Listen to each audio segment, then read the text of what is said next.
don't give us actual model or happen enough photographs. What the show? Can I be something? But maybe I just like you. Well, yeah. Well, it can be I didn't have a special fondness for these homes. I grew up in the 1902 American War Square on Onyx Avenue, and the first home we purchased after moving back to town was a 1926 Klan House on the east side. So when I learned that the woman who literally raised their milk on them and lives just a few towns over in Madison, I'll waste no time in Edinburgh at her. Janet Foster is a renowned authority in New Jersey's Suburban architecture, with over 20 years' experience as an architectural historian and preservation consultant. She studied at Columbia University's Historic Preservation Program, and she currently serves as an adjunct professor. Results at Columbia University's continuing educational program in historic preservation. She has published numerous articles and books, including The Queen House, American and Victorian Vernacular, and Building by the Book, Patternless Architecture in New Jersey. She currently serves on the New Jersey State Review Board for Historic Sites and on the board of the New Jersey Historic Trust. Please give a warm welcome to Janet Foster.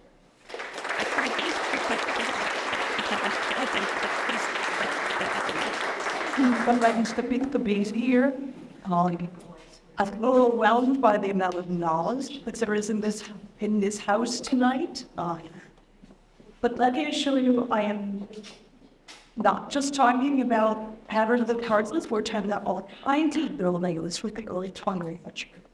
Both Building by the Book, which it contains completely in bad, if it's the old, and I guess you could find it in the old bookstore. We're not selling it. Kind of ends about where this talk starts. So this in a way represents a continuity of my research over the past 10 years, and also the exploration of early first half of the 20th century, particularly highlighted buildings in New Jersey. So I invite you to probably hang on your questions till we're done, so that I can keep going and flowing. I have lots to say and like a lot of hours, but I'm sure they won't keep us out. So the 20th century just about began with the 1893 World Columbian Exhibition, which was created in Chicago to celebrate 400 years since Columbus sailed the ocean blue and discovered America. You'll notice that is 1492. This was 1893. We long been organized as these things do, but it was a tremendously successful and a really important advance in American architecture and design. The campus, if you will, of this World's Fair was very much needed to look like classical, neoclassical buildings. And coming into the United States in 1893, when much of the world around us was Victorian, was Milan, this was a really radical change. They called it the White City, and there's a very trashy novel, The Temple of White City, I read that. Not just because the buildings were all white, they were plastered, they were stuck with, they were temporary buildings. One building survives, but it was being built as a public building, and that's the Chicago Natural History Museum down in Lake Michigan. That's the one. There was a building that looked like that, made of plaster and stucco. This was also a white city because it was illuminated by electricity inside and out. And it's one of the really early uses of exterior lighting to help enhance the buildings in their setting. So this is sort of the concept that we have to keep in our mind as the 19th century ends and the 20th century, the modern era, begins. The World Theater had billions of exhibits from all over the world. It also had an exhibit from New Jersey. And New Jersey's exhibit was the Jacob Ford Bench, which stands in Morristown, part of Morristown National Historic Park. The Chippewa Historic Building is the small color photograph. The larger black and white is what was interpreted at the fair. Because it's the 19th century and it's a fair occasion, they added a big front porch, so everybody from New Jersey could sit down and take a rest while they were hiking through there. And they added dormers, and they added some other 19th century frills to make this more visually compatible with the ethic of the time, ethos of the time. But sort of charming alteration was our state's contribution. But these come into a world, as I said, that's dominated by a far different look, the sort of late Queen Anne, the architecture. Many people will say, oh, that's Victorian. And no, I would, you know, the Victorian is not a style name, right? It means when Victoria is on the throne. That's 1837 to 1904. That's a very long time. That's from Gothic revival to skyscrapers. So that means nothing when you describe a building as a Victorian style. But it could be built in the Victorian period, and if it looks anything like these with multiple turrets and multiple surfaces, we might call it Queen Anne. Scientific American, still being published, the oldest continuously published serial or magazine in the United States, did in the 1880s and 90s a special architects and builders edition that came out quarterly.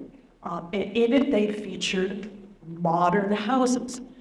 Scientific American is not necessarily known for its taste-making qualities. It's known for science and engineering, right? The reason they did this is because the Queen Anne houses at the very turn of the century were remarkable for the amount of technology that they actually incorporated. So in some ways, we might describe them as some of the earliest modern houses in the landscape. The House of the White, for instance, which is featured from March 1893, so it's actually contemporary with the World's Fair, would have had plumbing, indoor plumbing, big plus, a kitchen that we might actually recognize. It has stove, it has a sink, it has cupboards. There would be central heating. Some of these used central vacuum systems, which I think is just amazing and wonderful. So the definition of what makes a modern house isn't necessarily always aesthetic. There are introductions of what I would call technological modernism in the late 19th century. But we have, beginning in 1900, pattern books, which many of you are very familiar with, that describe modern homes. And for them, it's not just because there's a kitchen and a bathroom, it's because they have a certain aesthetic to them. And then we're going to be exploring what that word modern means in the suburban landscape of the 20th century. These three pattern book designs, 1900, 1914, 1919, two of them happen to be Sears.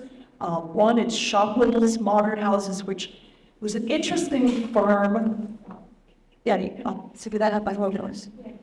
Shopwell had a very large architecture firm on Lower Broadway in Manhattan, and he would put out very cheap, terrible paper, pamphlets with a couple of designs, and circulate them around and invite people to say, if you would like to build a house, write to me, and here's a suggestion. You know, you could build something that looks like this. But he said, I will give you the full plan, and if you want to modify it, if you kind of like the looks of this design in this page, but you need an extra bedroom, or the lot is shaped a different way, they would do some modification. And so what you purchased were a set of plans, which are not entirely original, should we say. There's some mass-produced thing. And you would take it to your local lumberyard and your local builder and contract for that. So it's one step, an early step in the industrialization of the building process, which really culminates in the kit houses later. The aesthetic and the idea meet a very different influence in the form of Gustav Stickley. Stickley was originally a furniture maker, yes, that's Stickley, the very severe, simple furniture, and he then went into larger issues of design through his magazine called The Craftsman. Gustav Stickley lived at Craftsman Barns, which is just off of 10 in Parsippany, New Jersey, and if you haven't been there to visit, you must go. It's a fabulous collection, fabulous museum. But Stickley says, we don't want any of that decorative stuff from grandma's era.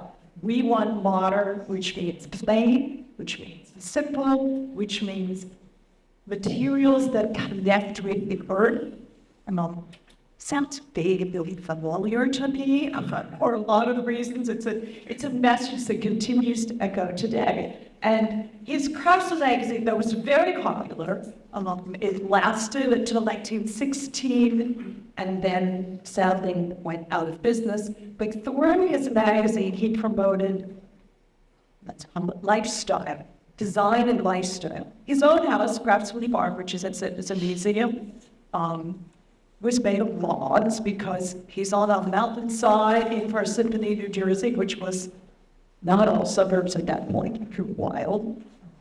This is a material, it's local, it's useful, and we can make a very whole, appropriate building out of that. So his long, low structure followed what was kind of known as a bungalow design. And he published that along with a lot of recommendations on how to make your house more part of the earth. And I hope you can all read this. Oh dear, it's highlights falling off the page. May I just, you're not supposed to read slides, but this is too good. Edmund and Adelaide Cook Diefenbach. This is their house in some Shanghai Road in Chatham. I'm thinking that place a lot. And he's writing, Chatham appears to be a pretty little place, struck a spot not too far from the depot that is a beautiful location on top of the mountain. The air must be good and healthy. I've always liked to dream of a living room in my home where there would be a built-in bookcase, open fireplace, mission trimming, beam ceiling, etc. He's absolutely describing a craftsman-style interior. I was wondering whether this combination would appeal to your own ideals, sweetheart. And she said yes, and they married, and they built this house, and it's still there. But one of the things to notice is the heavy use of cobblestone. This is stone right from the property. It makes the porch posts and balustrade. Otherwise, it's a simple house. It's not a bungalow, but he's adopting some of these ideas. The interior was very mission-style craftsman. It's been renovated, but it shows the influence of Stickley's ideals on middle-class Americans all over.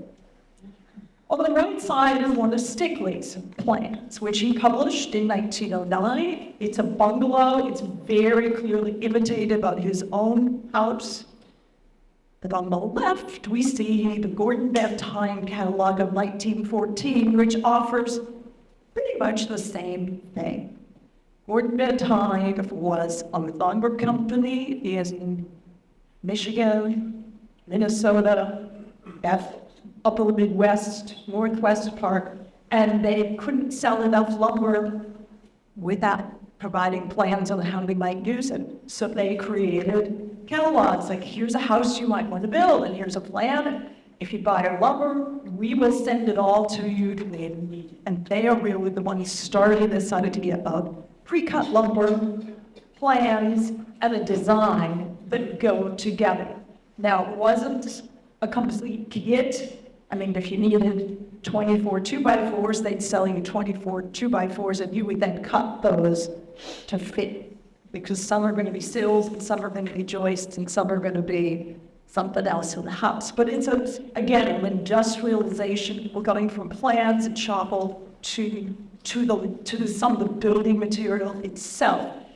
Stickley never imagined that. He had a more romantic notion that people just go out and build their own house with their own two little hands, and somehow magically the materials would appear and they would all be cut by honest, fairly paid workmen, and everything would be great. But Gordon Van Time did do this. If you can see the floor plans, you can see what happens to Stickley's big, spacious rooms. I mean, talk about open floor plan. Large, spacious room. The whole place revolves around a center fireplace and a giant hearth. When translated to the requirements of a catalog house, you cram in a lot more in, you get a lot more rooms, so you can honestly say we have 6 rooms, but they're all tiny, and the circulation is not as good. It's the trade-off between affordable and custom. So again, at the top is Gustav Stickley's published drawing from the craftsman of the ideal bungalow, and here are 2 more, one from Aladdin on the left, and one from Sears Roebuck and Company. 2 more major and long-lived national house sales developers. Aladdin, anybody want to guess how long was Aladdin in business? Till 1970. I mean, oh wow, yeah, I didn't like what we were there. Sears only died a couple years ago, but they left the housing business in the Depression, and we'll explain a little bit more about that. But Aladdin was a very big competitor, very popular, and very long-lived for, again, a kit house, and they published color editions of houses you could build, not just black and white. So they were very studying their marketing, but again, using a bungalow that Gustav Stickley would absolutely recognize until he didn't. Here's another example of Pomona, which is also an Aladdin design. There's a built example in Madison. An interesting thing, when you bought a kit house, typically you got the lumber, maybe you would get the glass, and then in the case of Sears, you got the plumbing and the wallpaper and a lot of the other decorative finishes. But they weren't about to ship the brick. So, and there was no need. You could get that locally wherever you were. This house, interestingly, the one on the right in Madison, didn't use brick. You can see that was the intended design. They used cobblestone because they read their Stickley. And they said, this is even better because this is a very local material and it looks like it's made of the earth. So there was some flexibility in the masonry materials. Stickley was actually very big on promoting the use of cobblestone. There's a whole article about it in November 1907. You can see a page of that on the right, or on the left, excuse me. And on the right, you built examples from within New Jersey, one a wall up in Franklin, New Jersey, the mining town, where cobblestones are set into a concrete frame, so to speak, to form a little retaining wall. And in the lower bungalow, a word for those of you, might do spelling bee or something. The way to describe the base of that porch, you see how the cobblestones flare out. It's not because they couldn't make them straight. They knew this was intentional, and it's called battered, B-A-T-T-E-R-E-D. So you would describe this bungalow as having battered porch supports finished with cobblestone. And then you would all go, that's exactly what that would look like. And very, very 1909, 1910 modern style in the craftsman mode. REC to several non-inches. Then drawing from the meat citizens of Westfield and showing me lots of houses, and I'm sorry that the 4-hour lecture was not scheduled, so I can't show them all. But here is one good example, the Homewood model, which does have Sears Roebuck ad and exists in very good condition here in Westfield. We know that it was marketed in 1926 to 29, so we presume it was built somewhere between 1926 and 29. I mean, the catalog is a great way to date things because you're purchasing current merchandise. You're not likely to buy it and can save it for a rainy day and put it out 10 years later. You're going to build it. The thing with the catalog house, or really any of these, is you need the land first, right? So you need the land, and it's really helpful that the land is in a community that has reasonable access to a train station, and even better if that access is kind of mostly flat, because you have to unload a railroad car will pull up. This is the order for John Jones and his lovely house, and come and get it. And so we find that great overlap between the location of Sears houses and let's say kit house, and communities with railroads with nice flattish landscapes, talking to you, Westfield. Another good Westfield pair of bungalows in this picture. We have on the right, the battered porch base are no longer, or not cobblestone. In this case, they are shingled to match the low wall between them. The shingles were also favored, again, we're connecting with the material that is of the earth, that is common and relatively low maintenance too. The bungalow is now the only house that Stickley promoted. And by the way, Stickley didn't design these. He had people working for him. He was a designer, a theoretical designer, but he was not the one who put that. And he published very early in 1904 this other image of a, quote, a square bungalow roof cottage, and described it as having a veranda, which was often interchangeable with wood porch in the 19th century. The square bungalow roof has a long tradition. We're already looking at it and saying, oh yeah, that's enforceable, right? But as early as 1841, there's a drawing which admittedly is very peculiar for 1841 in Andrew Jackson Dowding's Treatise on Landscape Gardening, showing a square, hip-roofed cottage, if you will, and on the right, another version from Stickley in 1905. So, like the bungalow, the Craftsman has, the Foursquare has something a longer tradition than we'd see in the built environment around us. But there's also the example, same year as the Chicago Exhibition, Frank Lloyd Wright built the Lilia Winslow House in River Forest. It's still a private house, it's beautiful. And there's a great big square house with an hipped roof. It's also tapping into this very different look for a modern house. But it becomes all those progenitors, if you will, colorless to the Foursquare, which is one of the great marketing coups of kit house manufacturers. We see the Sears house, one of the ones that he set up, the Castleton model, and a nice advertisement from 1918 that really explains how they do this. You order it, and they put everything in a big railroad car and ship it to you. And the price is pretty reasonable. This says $1,600. That's still a very good price for a house, but don't forget, you already have to have the land. You don't get the crate and then say, gosh, where will I put that? You need to have purchased a lot or subdivided a lot off of, your parents' place or something.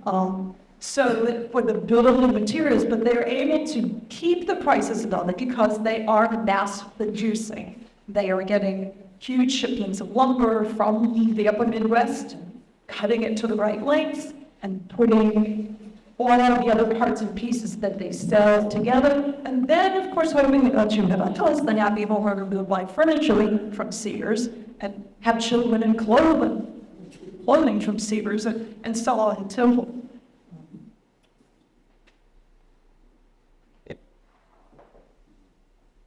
The Aladdin Company version of the Foursquare, 1918. So all of these are really clustered just World War I era. In their advertising, we do get to see an interior view in this particular advertisement, which is a rare look. But the plain, non-historical aspect of it does make this house fall into what we might think of as modern, right? There's no decorative porch brackets. It's a bunch of plain square section posts, square section railing. The windows are large but functional. And in fact, there's a lot of language about how this big square box can enclose the most amount of square footage for the least amount of money. It's got no bay windows and no fancy L plan, T plan going on that makes construction more complicated. You dig a big square, that's your foundation, and you go up. So it has real virtues of economy and also real virtues of durability. one of the things about kit houses and the manufacturing process is when you start this in a factory, they are going to be able to sort the better one. Their name is on the product, so they're going to make sure they're not particularly sending you really warmly, naughty, rotten wood. That's not where they're headed. So the quality of wood that's going into this is really pretty good. And the design, simple but efficient to put together. There's nothing second-guessed about this in the whole realm of vernacular architecture, but the Builders Association certainly tried to paint that picture because this is the decadent threat to the builders of America. Oh my God, if they can undercut us, what are we going to do? Now just remember, even at its height, which is at this time in the 20s, kit houses maybe constituted 10% of the American housing market. That means 90% is not, right? So why do you think they're all kit houses? Because they all look the same. The simple, stupid answer. Here are a random selection of foursquares from around New Jersey. A kit house has the following kit, so it has to look like that model in the book, pretty much exactly. I mean, if you modify it, you're now doing your own landmark, your own design. So when they are built the kit house, and if they've been fairly treated and maintained over the past 100 years, they also look like the picture, and it is a fun way to do that research. But there are a lot of their kind of sorta. These are all in the kind of sorta category. They are foursquares. They are in New Jersey. They are in the right place. They have the right hip roof with the deep overhanging eave. They have the plain porch. They have lovely windows. But they actually don't match up to any pattern book. They are a builder's built construction. And they are the other 90% from this era. Thank you, Jennifer, and I think Carol, for sharing this wonderful photograph of the old Harrison Avenue in Westfield, and a new version of it. So lovely houses. These are not kit houses, I'm very sure, but they are of the same stylistic ilk. So it is hard sometimes to say, are they or aren't they, but they share a design geology, if you will, and they share an expression. Just want you to look at this photograph. I mean, it's great big wide street. What do we see going down Elm Street? Fire trucks, which is one of the real hallmarks of modernity. You have houses that are accessed by car, that you drive to get to them, and people are driving for work, they're driving for pleasure. The first house to have a garage incorporated into the structure, we go back to our friend Frank Lloyd Wright, the Roby House in Chicago, is the first single-family residence that has that new cabinet machine in the faith. It's a basement like a garage. People just didn't do that. They put the car out back, they put it in a building like maybe an old stable, or they put it in a new garage building, but it was kept at a distance the way the horses were. But the idea of housing an automobile within or close proximity to the house is also something that I say marks a modern suburb. And that has implications for how the land is accessed and subdivided. You have a long driveway that goes down the side of the property, and the garages in the back, and you have alleys to access garages from the back, whereas earlier houses from the 19th century didn't necessarily need that, and you had a different landscape setting. Gone. There we go. Another postcard of Euclid Avenue, North Euclid Avenue in Westfield. Again, showing this variety of early 20th century houses. These have more ish design, but but they are all distinctly different because this is part of the ethos that you can get at. Both of these things, everyone should be different, but compatible. You don't get up with the same thing. I couldn't agree more. Again, a very wide street because we're starting to have automobiles come in there.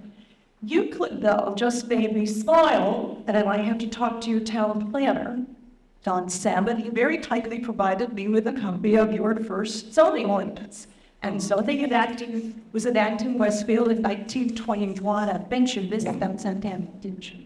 But there's no time you could make that up. Zoning, but this is very progressive for the New Jersey suburbs because zoning wasn't actually declared constitutional by the U.S. Supreme Court until 1926.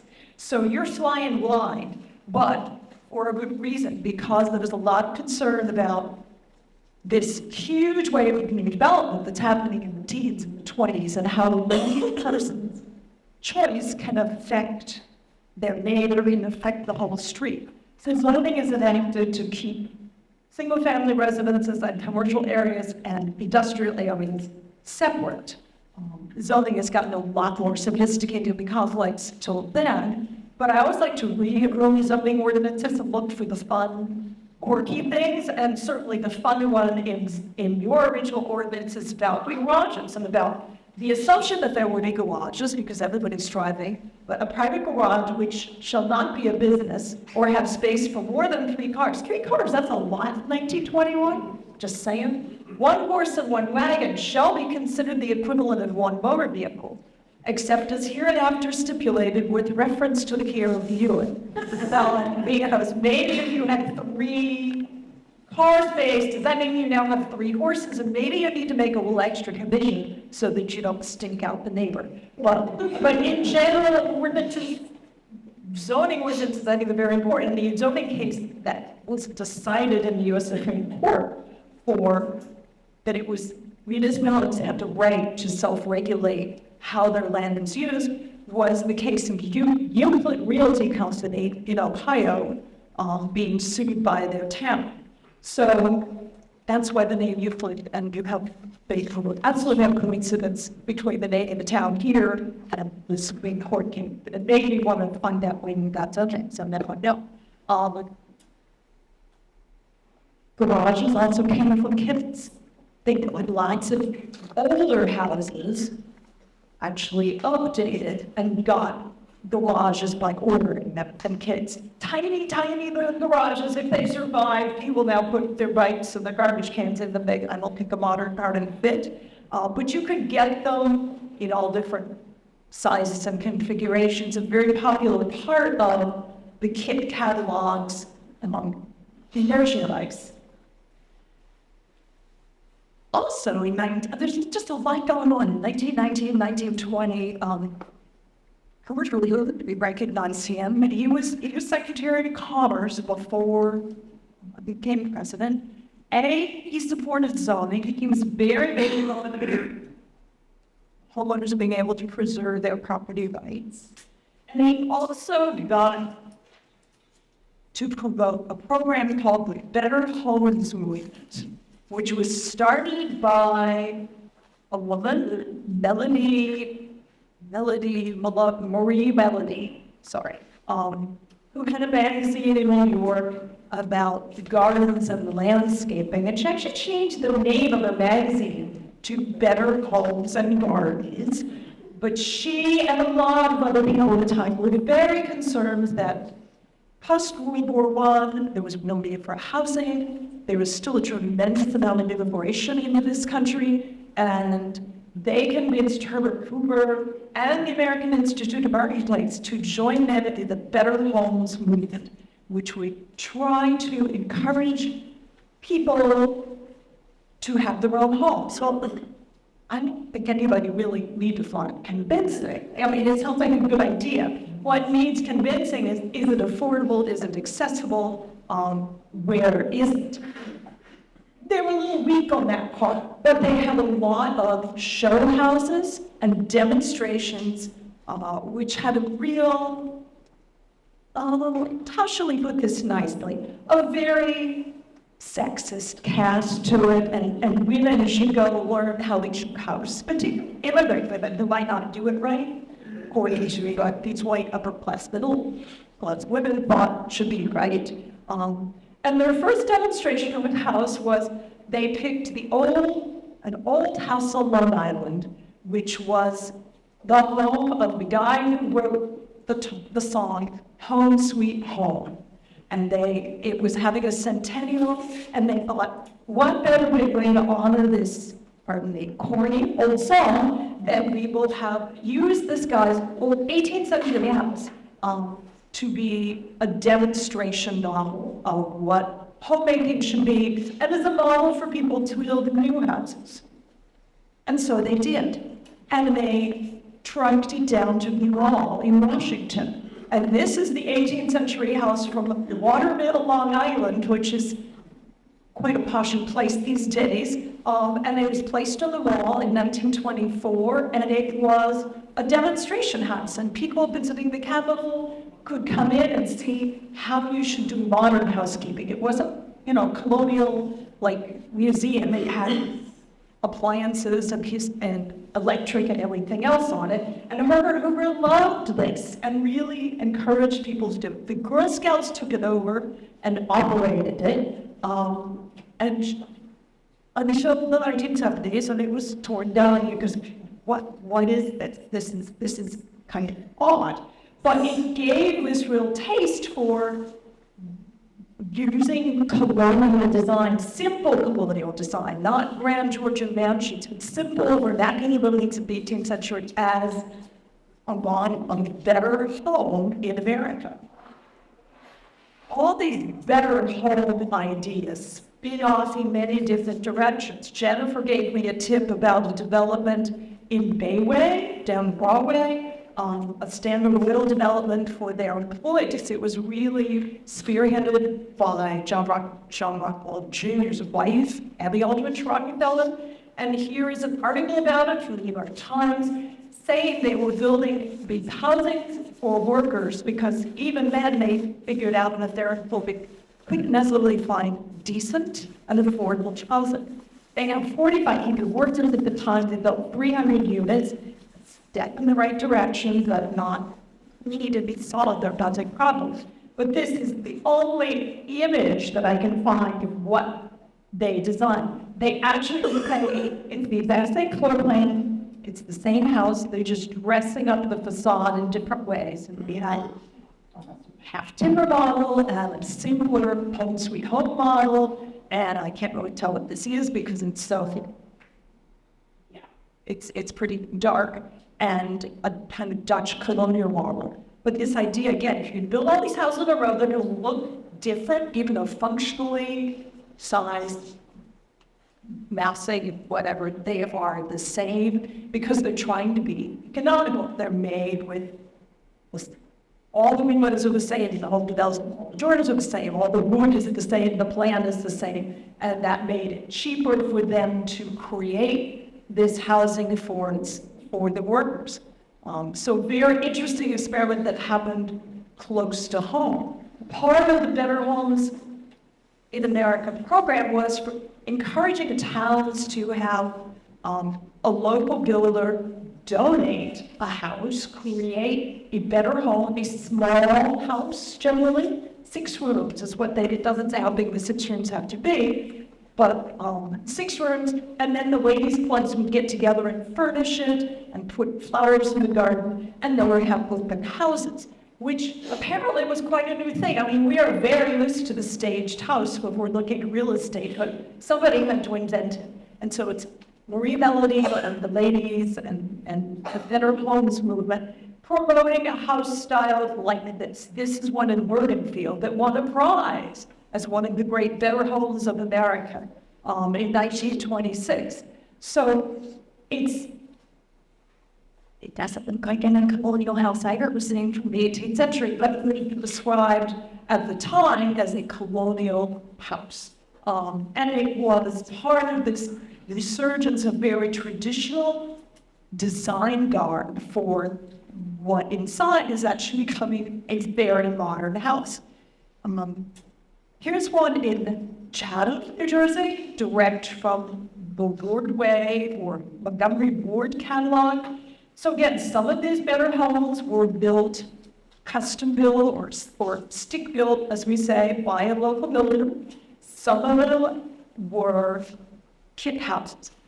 It's almost impossible to tell unless you find gems like this, unless somebody has the paperwork with the oral history. But they, again, a very simplified version of colonial style, which is not quite what Gustav Stickley had in mind when he started developing the bungalow and natural materials. But it's what we got.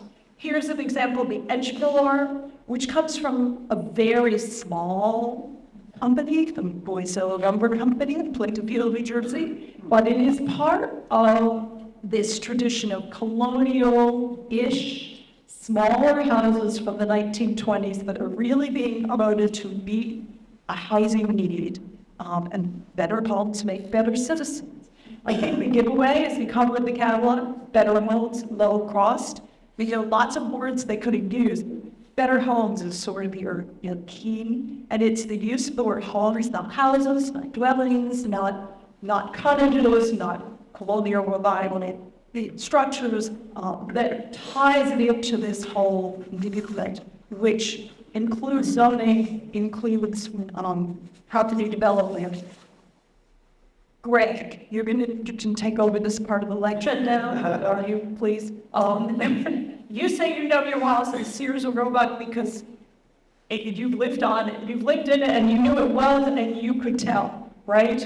Just nod at me. No, you are. Yeah, okay.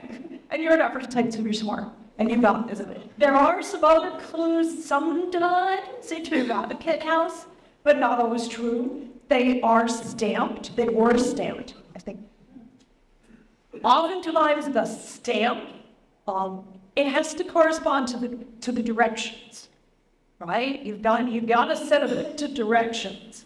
Piece A, 388, connects to piece B, 388. How in the world else are you going to take this rare regard full of materials and put it together? You aren't. So it's numbered like a kit, but often it is in a place where later there will be a finish applied over it. So unless you're stripping it down and killing it, you won't see this. Or you might find you have printing all over your lumber if you look in the right place, and then you realize, that was because it's being shipped to the Palatine, Illinois lumber yard, and that's the stamp applied to it when it came out of the lumber mill. Or it has numbers on the end of the 2x4s because that's how they're marking it for inventory at the lumber mill. There are lots of ways Belmar is marked. And some of it means something in terms of a kit house, and some of it does not. But I am told, reliably, I think, a letter of a 3-digit number, you pay what it Sears. I don't know. Montgomery Ward and Aladdin and all the other companies did for identifying theirs. But a letter of 3 numbers, you might probably have a Sears house, and you're lucky enough to see where the piece comes together. So back to this little gem in Chatham with the documented Better Homes reordered house. Here's the thought. You know that Chatham does Houses of History on the Instagram page, and they feature one like every week. And it's a great way to reach an audience and tell people about this. Just saying. The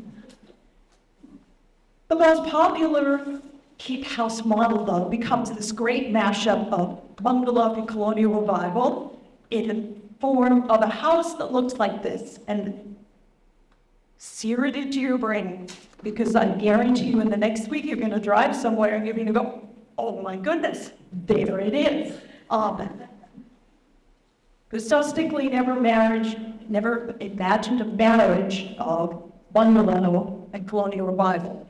This certainly is, again, not like any real colonial house that we've seen, but it is the perfect house for the 1920s. It provides a small size. It has modern features inside, and the sort of interesting, this characteristic pedaling with the pedaling pair of the sticks, family name for column, is almost ubiquitous for the 1920s as a signifier of colonial design.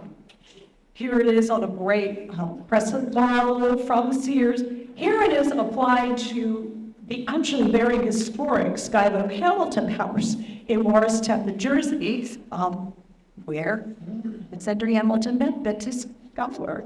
And the DAR bought the house in the 20s and moved it half a block away from where it was to save it because the street and they'd been on it was becoming way too busy. So they did that, and they thought, you know, it just doesn't look right. A real colonial house wouldn't have any kind of porch or anything, but we feel it needs one, so they added it this little kind of kit house colonial revival porch, so everybody would know that this is really a colonial house, which I personally find hilarious. But maybe you don't. But you do. And here we see the same porch and other things on colonial revival houses. Again, we're looking at the 1920s. Modest but important, and we all have neighborhoods filled with houses that look like this.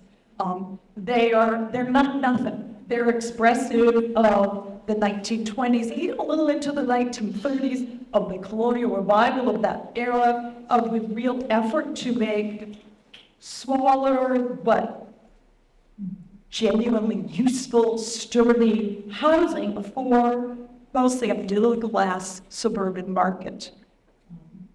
And again, it comes in bigger versions too, though. There are kit houses that were a little bit bigger than some of the utilitarian ones. And just, again, the lower right is a authentic 18th century house. They don't have porches on that typically, but pretty much every time you see that particular wooded pediment porch, you can 1920s. And here's a big one with an attached garage. This is from 1932. This is one of the last years that Sears is going to produce an house, but they did do some big ones. And here's another great one that they did. In 1930, there was the Paris exhibition, which was, again, another World's Fair, a great big World's Fairs, and the U.S. pavilion was provided by Sears and Roebuck. And it was this reproduction of George Washington's Mount Vernon. The following year, they put it in the catalog and sold it as the Jefferson because Jefferson apparently lived at Mount Vernon. It just, you like colonial, but don't bother me with the details. But you'll see there are houses in the suburbs that have these two-story pillars, and this one has lost its balustrade across the top. But these are definitely kit houses that are trying to emulate Mount Vernon, partly because of its renewed popularity, showing to Paris as part of the exhibition. The colonial revival also had some variations, like the Dutch colonial, one of the great prominent styles of the American suburbs, characterized by that gambrel roof, the two-pitched roof, a big shed dormer across the front usually. So it's a full two-story house. It just looks like it's smaller, and usually a porch or a portico across the front. Westfield has a real Dutch house. It doesn't look like anything. The Farlett house, which was moved here, recorded by Nabs in 1931, and moved from Jersey City, which was very Dutch. It was several to Westfield.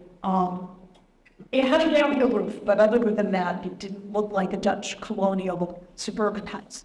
There was also colonial from the Spanish settlements of the United States. And the mission style, or Spanish revival style, shows up in pattern books, using a broader interpretation of what colonial revival might be, and might applaud them for that.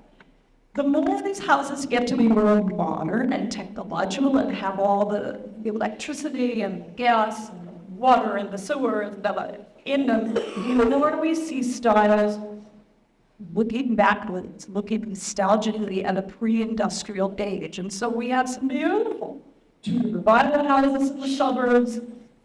And a similar example that decoration is very important on these houses. Gustav Stickley is spinning in his grave at this point. But it is ironic that the more the future comes to us, the more we are design-wise likely to cling to the past. This is what the future was going to look like according to popular mechanics in 1931. The Luminaire House, it's real. It was built in Long Island, and they had a full feature in popular mechanics, really focusing on the technology and the idea that this was a house that did everything for you. An aluminum house without insulation, I'm here to tell you, does nothing. Nothing. It has a word. But damage just detected, right? So it was built, it was a demonstration house for a while and fell completely into ruin. The original Luminaire house was restored about 2015. And it kept raining on Long Island and it kept being cold. So it is now in Palm Springs, and there is a much better than actively suited, and is a part of the Palm Springs Art Museum. So we all have to take a field trip there to go see it, because I haven't seen it in person, but it looks fabulous. But this is the sci-fi fusion, while everybody else is living in a colonial revival or a Tudor revival or a mission revival house. Sears did try their hand at well using this modernist aesthetic. Very late, 1938 to 39, which they hardly have a catalog at that point because they were getting out of the business. But they did try it. I have no idea if we'll sell any of these or not. But here is Sears' problem all through the Depression. Sears offered credit for everything to everybody all the time, right? And that's great if you're buying or farm implements or something. But guest house is a bit more of an investment, and people couldn't pay, so they defaulted on the mortgage to Sears. But it's sitting on land this person owned. Sears can't come in and collect. What Sears sold was a box full of lumber and some instructions. What's sitting on there is presumably a built house, and Sears has, they can't collect, right? They can't repossess that. They can't unhook it from the land. So they just lost lots and lots of money and said, all right, this is an interesting experiment.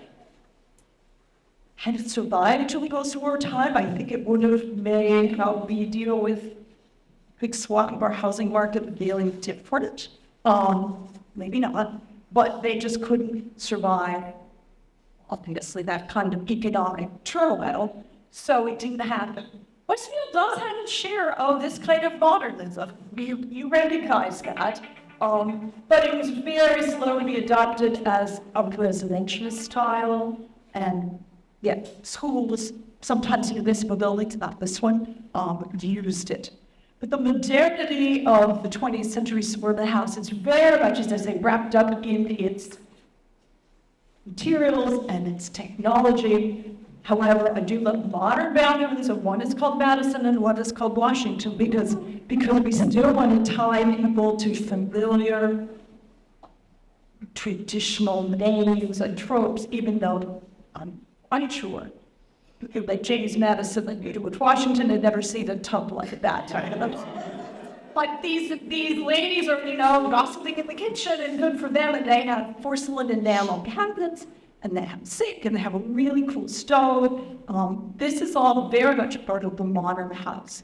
There's also a brief digression about materials. Materials are evolving very rapidly at this point. And I'm sure you've all heard of Thomas Edison and his experiment with concrete. And he thought maybe the solution for good housing for the middle class in early 20th century America was to build with concrete, because, note, he owned the cement vines in Portland, New Jersey, and Pennsylvania, and needed ways to market them. So he did. And the picture on the upper left shows this giant form. It is poured concrete. It is an enormous cast iron structure that goes up, and then you dump the wet concrete in to form an entire house. You do it, a couple feet at a time. And there's Tom probably standing with an example, and there were examples. There was a big development on that in Phillipsburg, New Jersey. That's what the house in the lower left is from. And there was some in Montclair and some in Gilead, but the biggest clump of them is in Phillipsburg, and it is amazing to find them and see what people have done to disguise this fact. And they have all kinds of signs, paint things on the side, like, please don't make it look like I actually live in a concrete house. They are very sturdy. They were made with 1910 wiring on them, embedded in the walls. So any modern wiring is now just has to be tacked to the outside of the wall. It's because you can't drill it back in. They're not adaptable, shall we say. But it was an experiment, and he was not alone about promoting concrete houses, but perhaps most visionary in imagining this as a single poured concrete structure. Concrete or masonry units as a building material have, again, a long history. They were used, it's sort of reinvented in the mid-19th century in octagon houses. There are some beautiful houses in the suburbs of Washington, D.C. from the early 30s when it's patterned concrete blocks. But mostly, when we see concrete houses, we find they don't fit that traditional house norm that so many of the wood-built houses followed, right? It's very hard to make colonial revival or Tudor revival out of this material. And they were never very popular. And as I say, they're part of the world. There was briefly a real fad for, you see the light playing on the block here, that textured concrete block, which you made with a machine, and you could make it all kinds of cool patterns. And you will see this, I take it there are porches and additions that people have made, maybe garages. That was a way of using a cheap material like concrete and making it look like something more than like rusticated stone. Another experiment with materials that goes into the 40s is the use of porcelain enamel panels. We just saw the ladies in the kitchen that make porcelain enamel panel in the kitchen. There is a historic site in Bergen County, the Harold Western House in Closter, and this is it. It is a prefab house. Difference between a kit house and a prefab house. The prefab house, we've seen the wide truck load sign on the high. It comes in about one or two big pieces. It is completely assembled in the factory. And this was an experiment to use method to make porcelain enamel, so the color is baked on. It's kind of like an old gas station. And it's magnetic, so you can hang up your art inside with magnets. I'm not kidding you, Jennifer, I'm not kidding. There's one in the Museum of, the National Museum of Building in Washington, D.C. They have one. They're few and far between, but one of New Jersey's sites, historic sites, is the House of Closter. It is still a private house, and everything, I mean, it's a very intriguing idea. How do we get the price down? How do we get the price right for detached, even kind of traditional looking American suburban houses? That didn't last really either. Some advertising material for the Lustra house. It came in like 2 different models and 4 different colors, but not a big seller. This is what's a big seller, right? A standard, to us, wood-built, colonial revival style house. Sears made them, builders made them, looking like that. It's a very familiar, comfortable house, and certainly the Levitt brothers took it to an art form, if you will, by creating Levitt homes in Pennsylvania, New York, and New Jersey. And that was one in Camden County. There's a Levittown that survives, and mostly it is these kind of Cape Cod-ish houses from the late 40s and into the 50s. So the Better Homes movement has been with us for a long time. So this Gustav Stingley starts promoting a simple bungalow and warrior, some of the revivalist styles of the 20s. We cannot always tell which ones are stick-built, which ones are kit-built, which one comes with plans and lumber, which one just comes with plans. We can usually tell when they're made of different materials, like concrete or porcelain enamel, but all of them trying to achieve this very difficult vision of housing people comfortably, well, affordably in suburbs. So thank you for your attention. Ask me questions.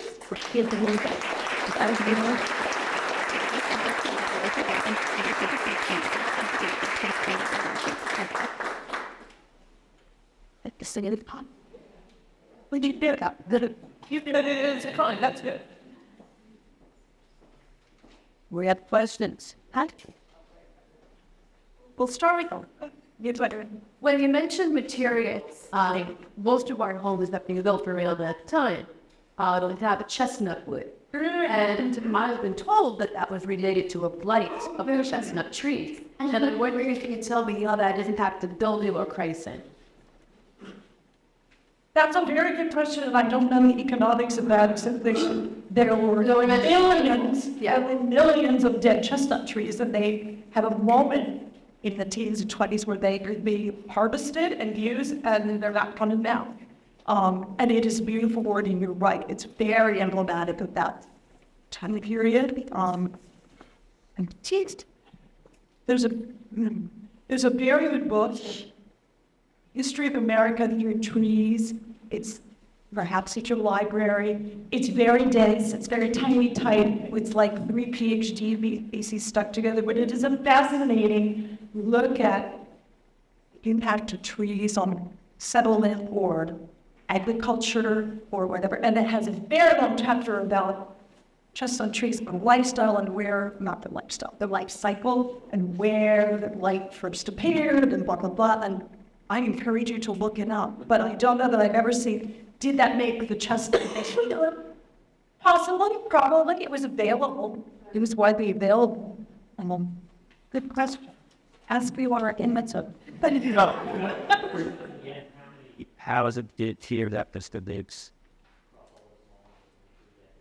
How many? I should have made him a number for you, and then I'm going to send you to the library too. There is a book, Houses by Mail, which was compiled in the early 90s. It's been out for a while. But they compiled all the Sears catalogs and advertising material and tried to identify the years that it was involved. If you did all the years and all the catalogs, I don't know, there were about 250 distinct designs, or like mostly distinct designs. And it covers from like 1907 to 1939, when that new modernist house is there. You don't happen to have that book down back there, do you? The Houses by Mail? I don't see if you can hide several books. Yeah. Okay, I know you have the book you have there. Hundreds is an easy and safe answer, precisely. I feel ill prepared on this house. Anything else? Yes, speak. In Cranford, we had a 30 acres, which is the first development in 5 years ago. I think 39, 40, 41, but then when the war started, into its reachable. What if bonds are down? Will the develop? Well, then why? Sears over. Why? These Very different. We can't question electric was involved with it. Committee meeting, maybe it was, because Sears was not likely to go into that kind of real estate, but if they had a business partner, yes, and that's what makes sense to me, if it was Western Electric or some other local business saying, we would like it. They did a lot of company towns, particularly in the Midwest, where there's not a lot there, and somebody says, oh, I have found the perfect place in the middle of nowhere to make a factory to make X, and I need to house workers. And they said, we'll get Sears to bring us 200 houses, and plop, plop, plop, plop, plop. So 1930s, I think it might not be the first, but it might be the last from Sears, because they're not in business as housing people after that. But that is very interesting. I did not know about Sunny Woods. You said, Sunny Acres. We got to COP. Okay, I'm going to look it up. Thank you very much. You told me? Yes. Wikipedia said it's scared. How many they sold? Yeah, I'm telling you, a lot. Right, a lot. Is that the right answer? A lot? On something of those thousand. But again, as a percentage of the American housing market, it's 10%. It's 10. I mean, yes, sir. It's one of the aspects of in the beginning that a lot of the upper Western mills provided some of this early. In general, would lumber come from a solid regional source, or would it come from, national country? And can you use that to identify whether that as because it would or would not be maybe a local type of lumber or something like that? I know that a lot of houses in California where the kid houses come with Ringwood because that's what was out there. The farther you have to ship something, the more expensive it will get. But there's also counterbalanced by the great big timber works in the upper Northwest and the incredible railroad system, and they could funnel it all east. It's not that difficult. Could you find species of it? I guess if you are not a tree scientist, maybe. Questions are over, right?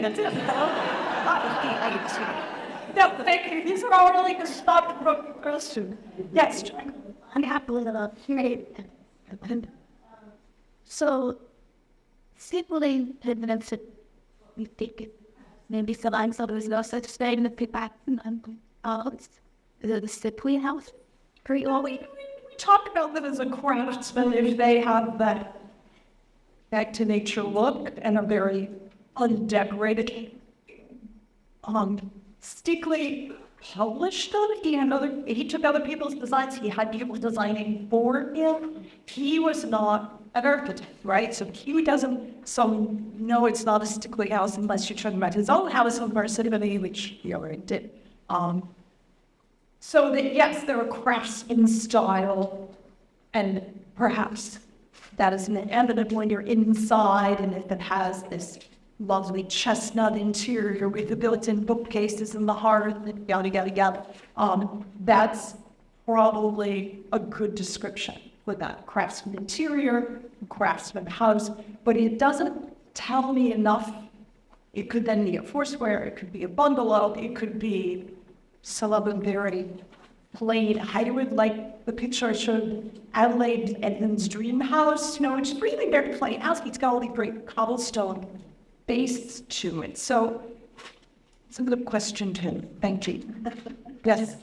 One of our eyes been to Sparkland's Lindsay, only from this area on Mountain Avenue, but she said she was cold for a house with built by the railway.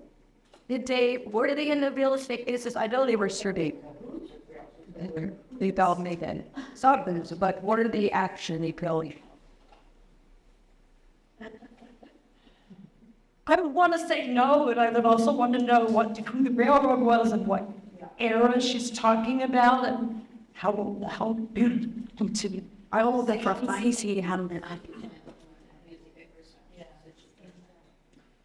By 1900, extremely much down. That, if it were 1816 in Westfield, I might say, oh, maybe they felt like they had to build it because they had down a station agent or something like that. And yes, as you say, they were working with real estate companies to, or I should say, the real estate companies work them bet, like it's trained going here on buying up all of the land and selling it for development. But it's I don't want to down part because yeah, that's not nice. But it's extremely unlikely from that lady date in Westfield. If it's in a town in Nevada, sure, could be. So I'm sorry, there's some nice person knowing that. Yes. I'm in Fenwood, New Jersey, the town next here. The Central Railroad Company of New Jersey, they wanted to encourage people to come and live there, right? So Buy other tickets. no, not just that. They did buy up lots of land and did actually build houses. I do a house tour, and there are houses on the tour that were built by the Central Railroad Company. Built by the railroad. All right. Well, then the Central Railroad, Central Railroad Company of New Jersey, led the Thrift Company. Then what is requires a bit more research. Thank you very much. I appreciate knowing and do.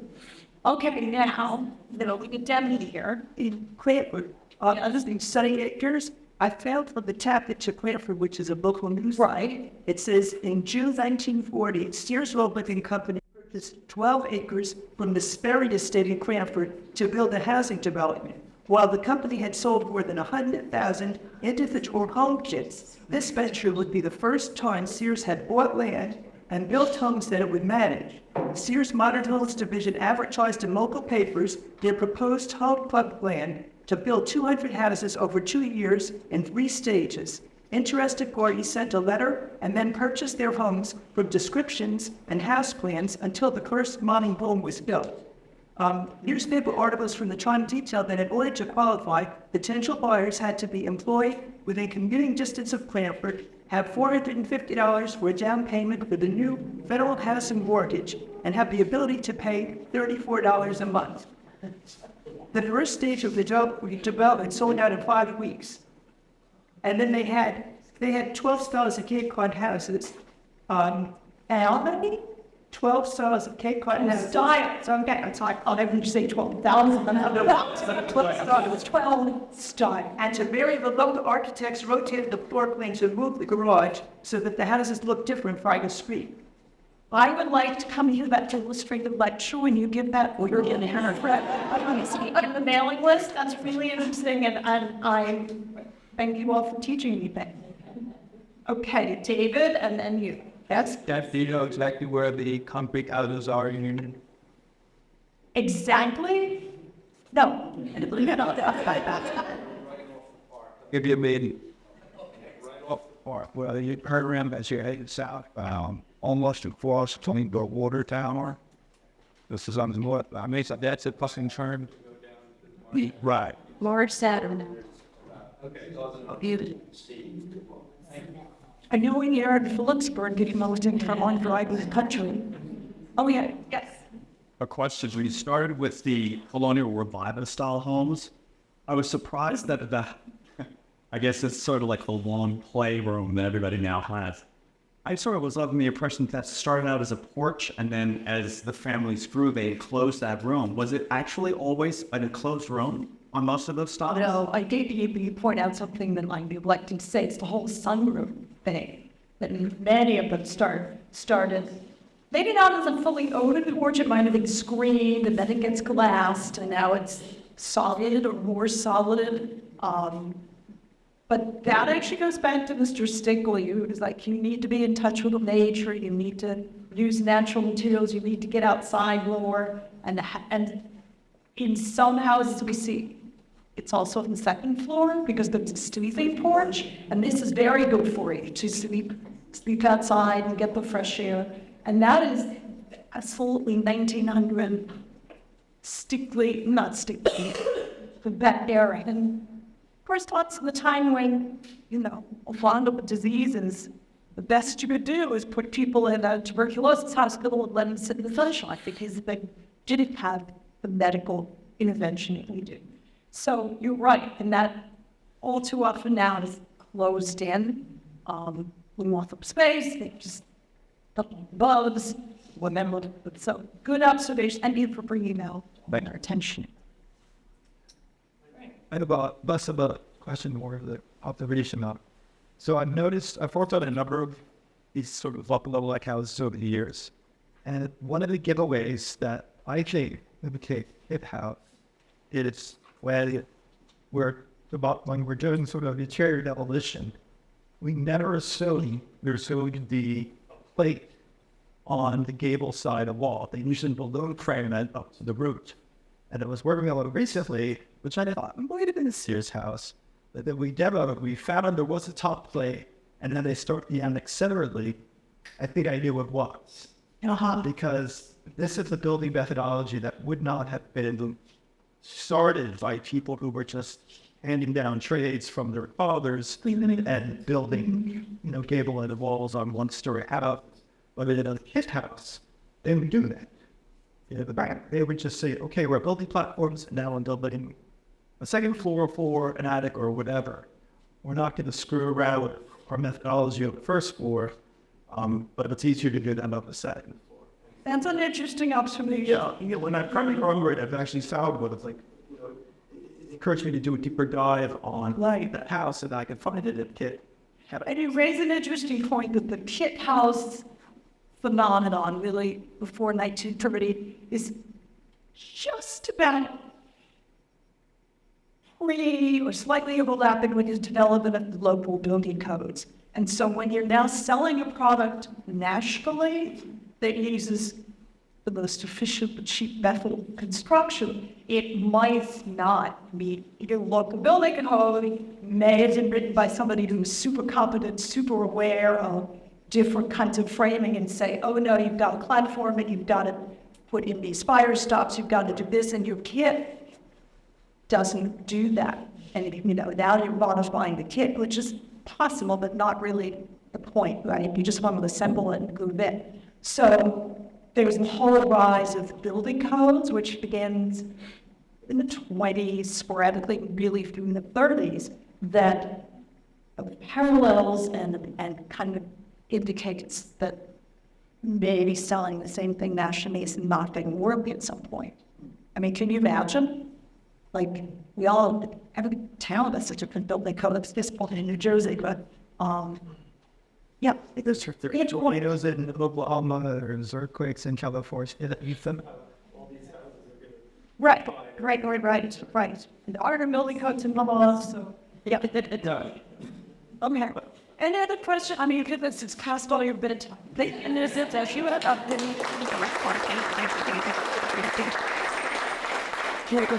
they caught and look at a lot, and it's in the turtles like better the problem. But what I heard just big old and busy house is a great team. And I know the wild.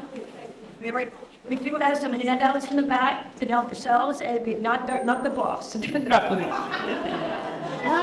Stay for your counts and we definitely are flood. Alex, close with us, Scott. Alex, yes, Nelly.